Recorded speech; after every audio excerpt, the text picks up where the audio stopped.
గంగిరెద్దుల ప్రస్థానం, సంక్రాంతి సంబంధం. మా గంగిరెద్దుల కులం అనేది దీనికి ఒక చరిత్ర ఉంది.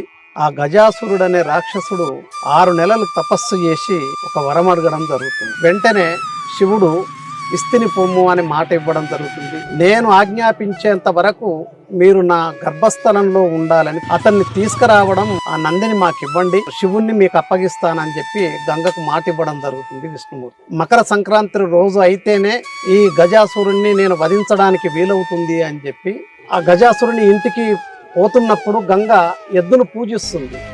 గంగిరెద్దుల సంప్రదాయాన్ని, జానపద కళల వారసత్వాన్ని భవిష్యత్ తరాలకు అందించాలనే సంకల్పంతో అలుపెరగని కృషి చేస్తున్న తెలంగాణ గంగిరెద్దుల సంక్షేమ సంఘం రాష్ట్ర అధ్యక్షులు జిడ్డి కనకయ్య, గౌరవాధ్యక్షులు వెంకటయ్య, వృద్ధ కళాకారులు వెంకటి మరియు దుర్గయ్యలతో real talk with AK Sankranti సందర్భంగా గురువారం రోజున ఉదయం 8:30 తిరిగి రాత్రి 7:30 మీ S6 న్యూస్ లో